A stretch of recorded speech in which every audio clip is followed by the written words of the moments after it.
Aleksandar, I mean, now that a little time has passed from that last, actually more than one fight ago, but I mean, I'm just curious, how upset are you over that Ozdemir decision at this point? Because without that loss, you'd probably have a very good case for your own title shot already.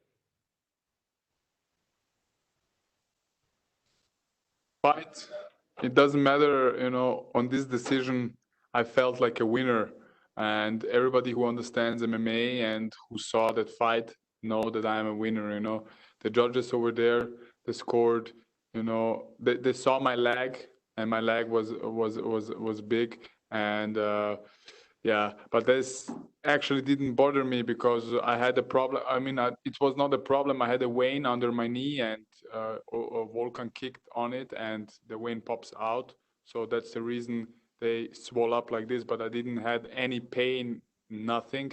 So the judges saw this. But if you see the whole fight, and if you see every exchange, uh, about in our fight, I won every exchange. The numbers, I punched him more times in the head than he me. Yeah, he put pressure, but it's you call this MMA is a mixed martial art, and this is not just going forward and getting punched. So I'm not uh, I'm not uh, I'm not sad about this because in my things, and the people around the world knows that I won that fight and I'm still undefeated in the UFC. All right, and obviously going into a big fight at UFC 259, Thiago Santos, I mean, do you believe that he is the same fighter he was before the Jones fight? Because, I mean, he obviously suffered some very serious injuries. I know it's hard to judge off of just one fight, but a lot of people seem to think that his performance against Glover kind of suffered the after effects of those knee injuries. Yeah, absolutely. In the last fight, you could see that he didn't fought for long, and the ring rust was there, but still dangerous.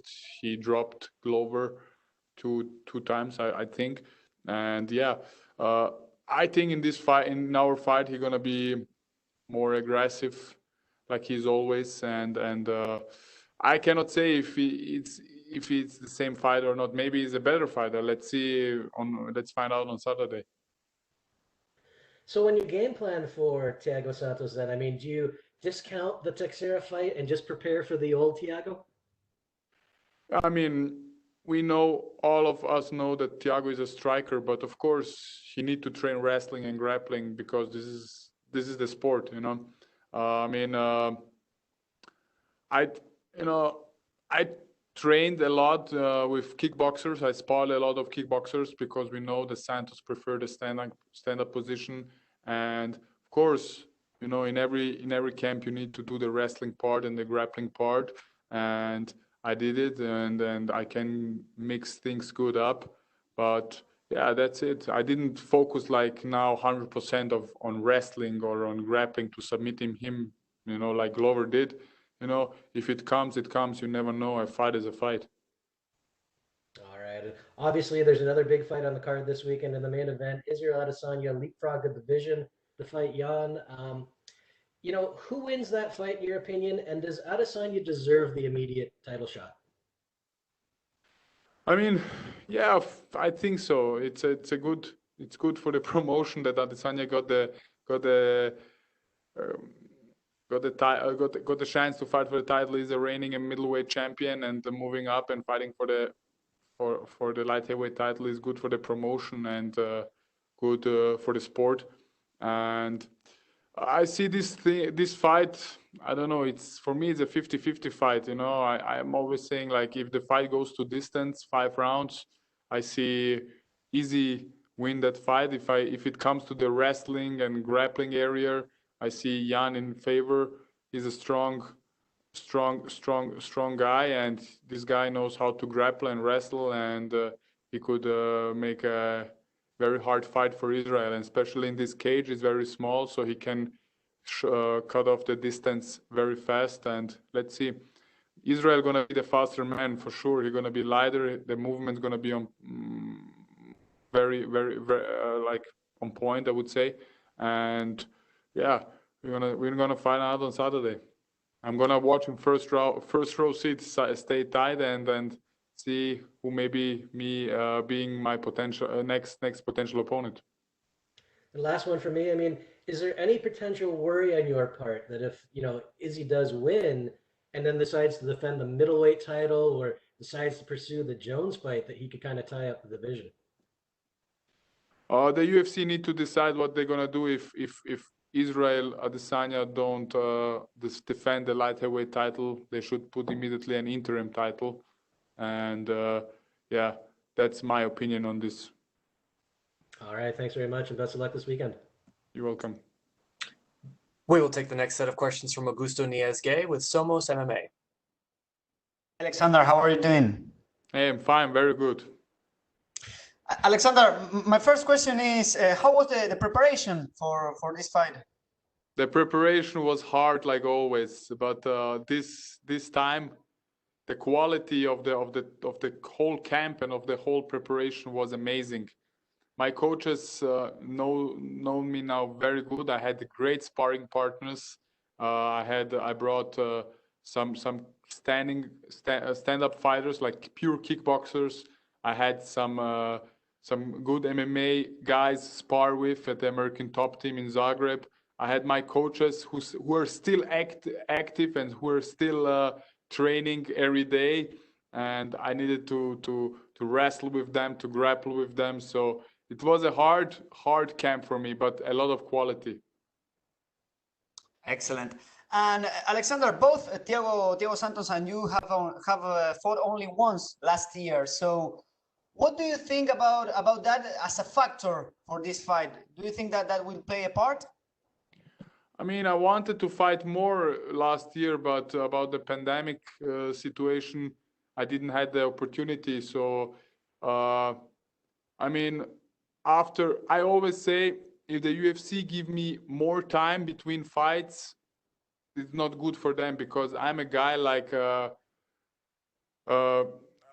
improving every day. Every day I'm improving everything, like striking, wrestling, and grappling, and also the mental thing. So it's just a matter of time when I'm gonna fight for the title and be the champion. Awesome, sounds great. And which type of fight do you imagine on Saturday night? Which what? Which type of fight do you imagine on Saturday? I mean, probably he's a striker. My background is striking. Yeah, we're gonna see what he can brings on the table. For sure, he's not gonna shoot on me, because he preferred to fighting standing up. I'm ready for everything. I did my homework. I did everything what I could do, and if it comes to the wrestling and grappling area, I would be ready. And I know for myself that I'm not just a pure striker. I'm an all-rounder and a mixed martial artist. Okay, and my last question, Alexander, you have already said that it's good for the promotion, but I want to know how happy or unhappy are you as a light heavyweight fighter with Adesanya keeping the line and going straight for the title? Does it bother you in a personal way, I mean? No, it don't bother me. If Adesanya win the fight against Jan, and I put a great performance on Saturday, and if Israel want to defend the title, I would love to fight him. And he's a big name. He's a two belt. He holds after this. He holds 2 belts, and to fight him,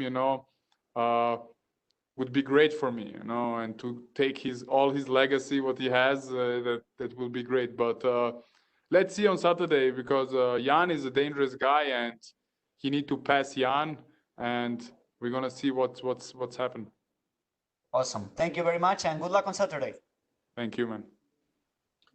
We will take the next set of questions from Nikita Gorshenin from Sport Express. Alexander, big pleasure to talk to you, my man. Thank you, man. Alexander, Thiago had 2 serious injuries on his knees, 2 operations. So I wonder, maybe do you plan to kick in his knees, like, oblique kick, Jon Jones style, low kick, or you think it's maybe immoral, not very beautiful to attack injury knees? How do you think?